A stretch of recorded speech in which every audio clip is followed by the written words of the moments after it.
Spreely Media. Hey. Yeah, I can hear you now. Can you hear me? Yes, sir. Okay, fantastic. You see, we got the bugs worked out. I'm telling you, we're in the pre-stages of Mercury retrograde. Oh, you think I'm... Dude, it's nuts, man. Mercury retrograde, I think, starts in April.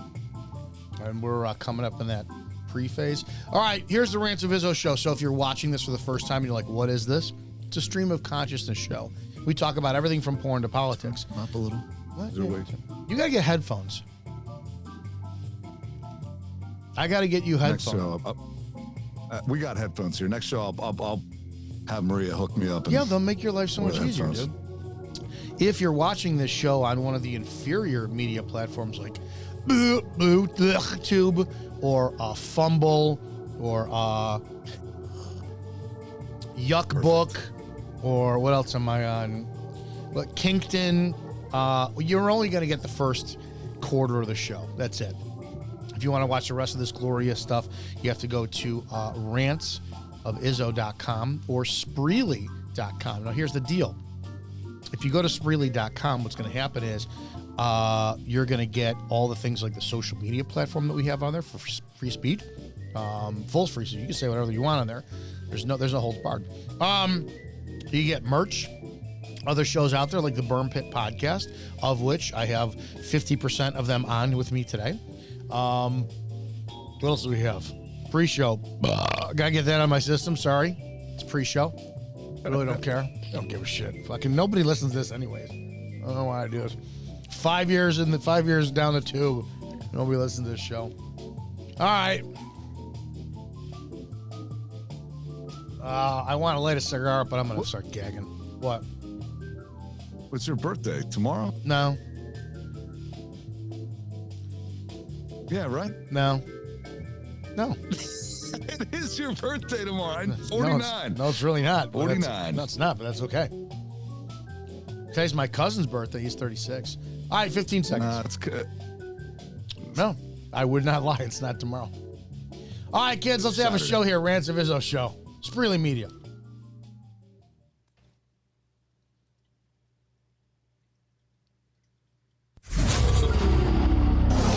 Sit down, shut up, and pay attention. Damn! This is the Rants of Izzo Show with your host, Dominick Izzo, from porn to politics. We touch every third rail we can find. You might want to put your headphones on so your mom can't hear this. It's been called the most entertaining 60 minutes on the internet, and it starts now. Let's do this. Hi, this is the Rants of Izzo show here on Spreely Media. It's the most, offensive show on the planet. If your point of view is as such where you're open to being offended. Whatever, I don't care. It's Wednesday. It's a great damn day out here in the world. March 13th, 2024, and we're alive, breathing air into our lungs. I'm trying to be a little bit more positive. Scott Sieverts from the Burn Pit podcast sitting in with me today. Scott, we got to cover some real serious news before we get into anything else today.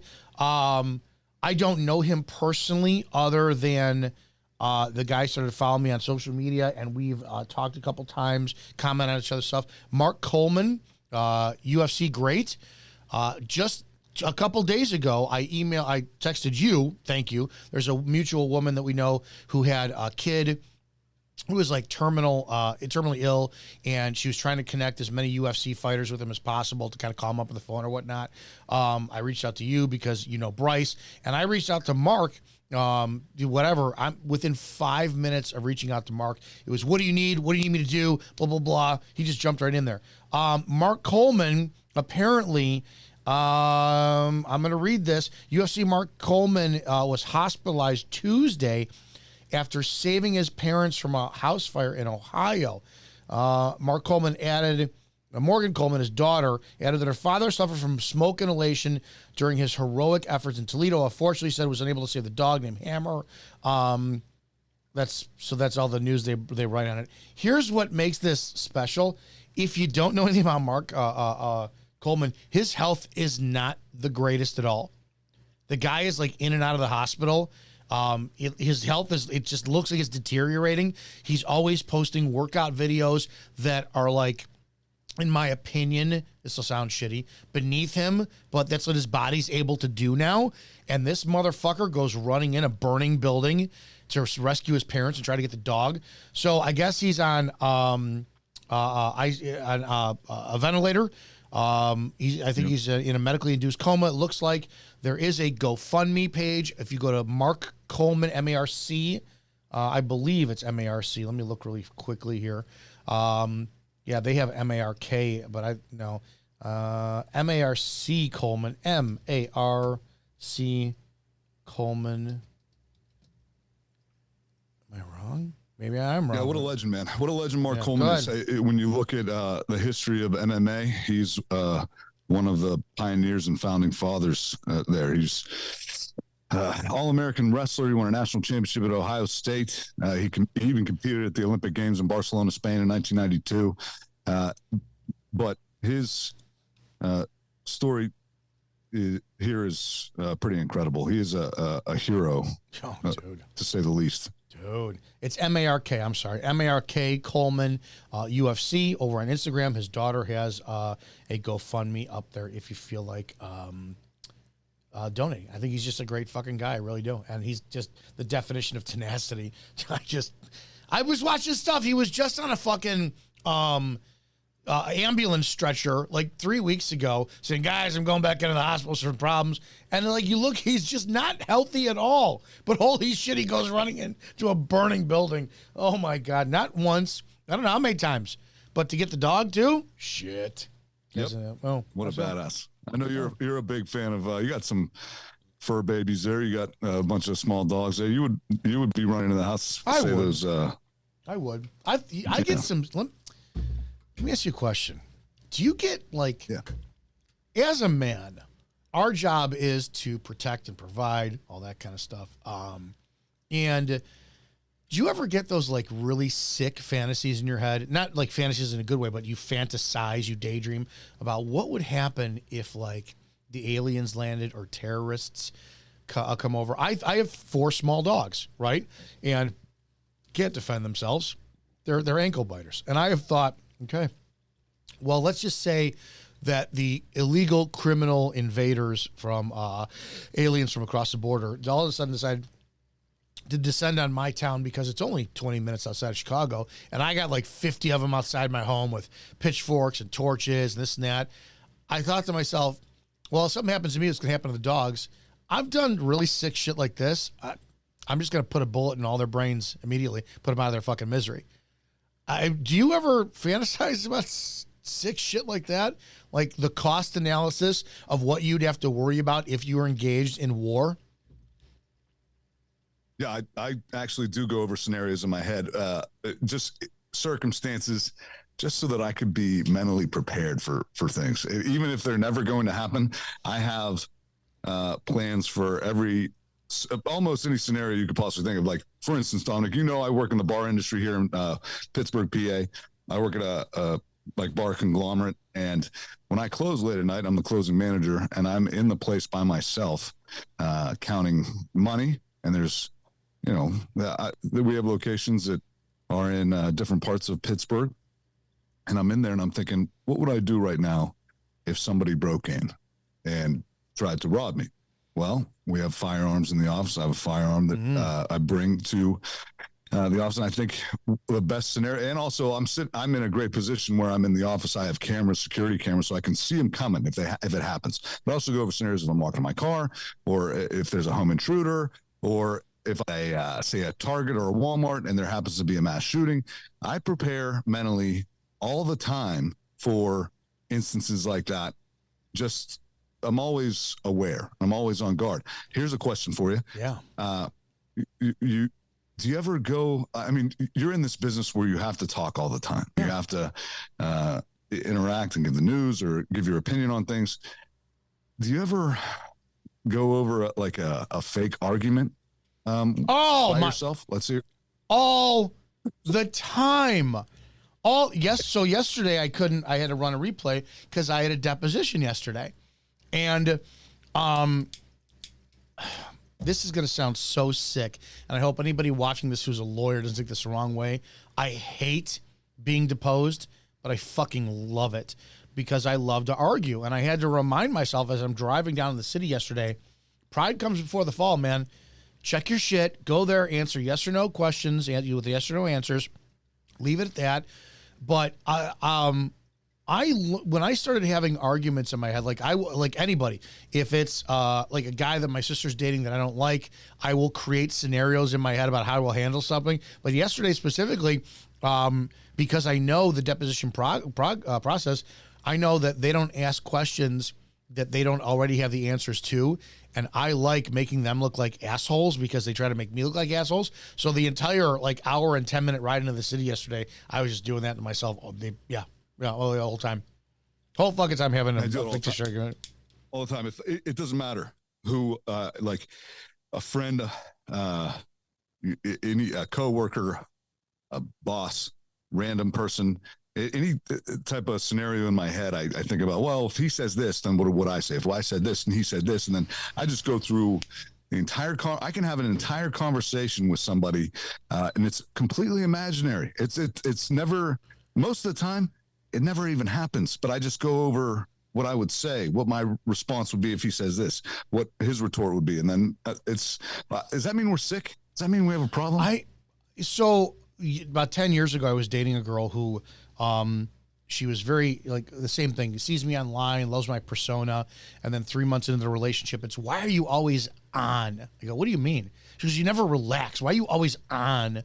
And I'm like, dude, because that's just, my mind is always working. It's like, it doesn't matter if we're out in public and I'm scanning the room or if I'm picturing a scenario, an argument scenario that your big mouth is going to get us into because you got to be a fucking broad who's going to do that. It's in yellow, right? For law enforcement, we call it staying in yellow. You weren't in green, go, and you weren't red. You were in yellow. You were just ready. And I'm just like that with everything. It didn't matter if it was my mother, didn't matter if it was somebody I was dating. And it's sick because I came to the conclusion, the acceptance, I really like confrontation. I just fucking do. I don't care. There's something wrong with me. Sick, man. Oh, yeah, sick. You're sick. Do you ever do the, sick, man. I do the whole, all right, what if ISIS, I don't even know if they're still around anymore. What if ISIS has my 4-year-old niece on her knees and, tells me, convert, we're going to saw her head off. I'm like, I'll put a bullet in her head first. I mean, I get that fucked up in my scenarios about what I do. Oh. Well, listen, it's a dark world out there. It's a dark world out there. These scenarios, they happen. I mean, I look through the news of the day and there's a lot of stories out there that if you're prepared for them, it's better off than not. So I say keep being sick in the head. But with the Mark Coleman story real quick, I am a big fan of Mark Coleman. I watched him growing up. I graduated high school in 2000, but he was part of the UFC and in Pride. Also, Pride was a phenomenal organization. Those that missed that time, you can look back and watch a lot of those fights. You had Mark Coleman, Fedor Emelianenko, Vanderlei Silva, Shogun Rua, Rampage Jackson, Chuck Liddell. But Mark Coleman was part of that crew. And he was also part of a group that trained together with Wes Sims, who was like a 6'8" guy, big guy. And then also Kevin Randleman. Kevin Randleman wrestled at Ohio State, and he's passed away. But those guys are UFC Hall of Famers. And more than that, Don, because you're a wrestler, I'll say this. The wrestling mentality, it creates, when you're in that wrestling room, you're part of a wrestling team. And again, it's a one-on-one sport, but it cultivates and creates this savage mentality. And Mark Coleman certainly has that.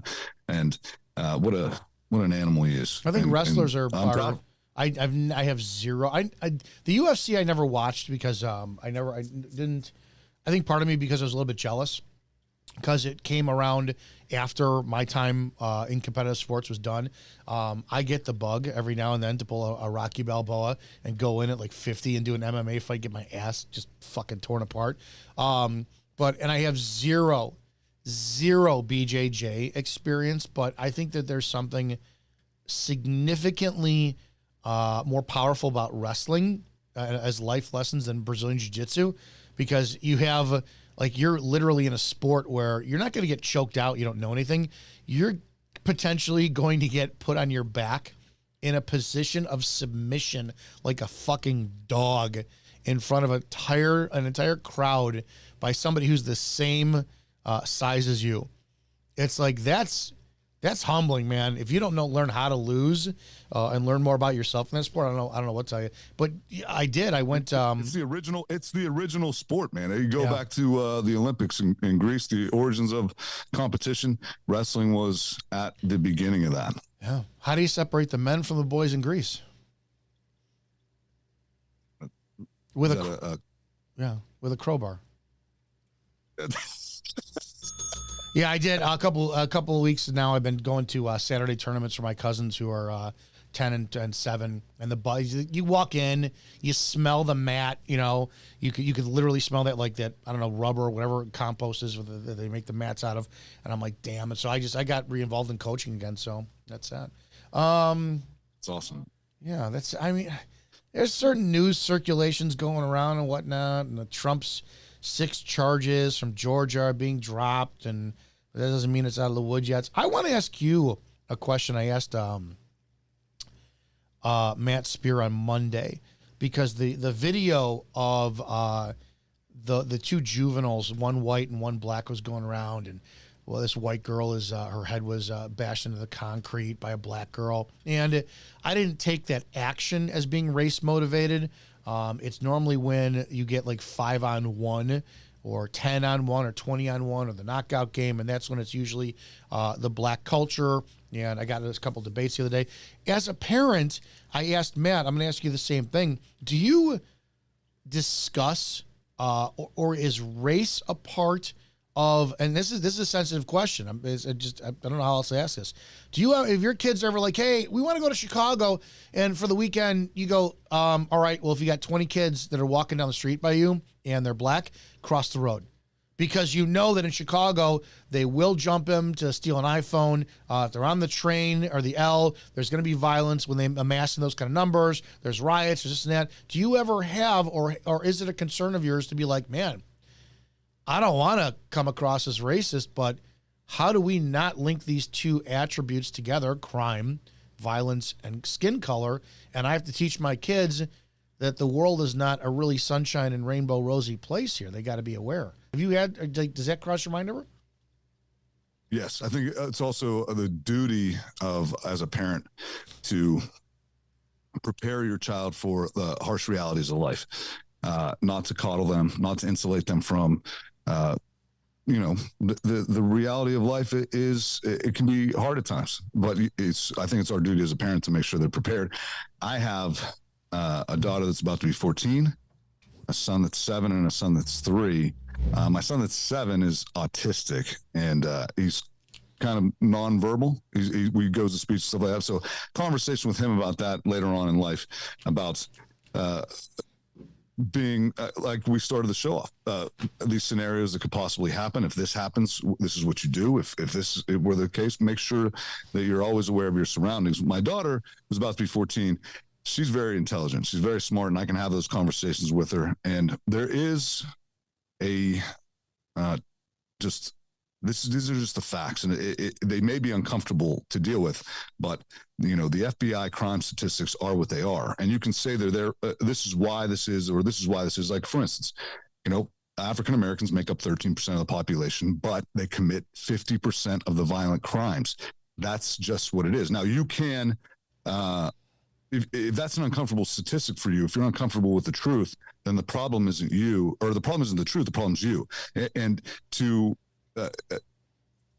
start with that, you can say, it's systemic racism. It's because of this or because of this.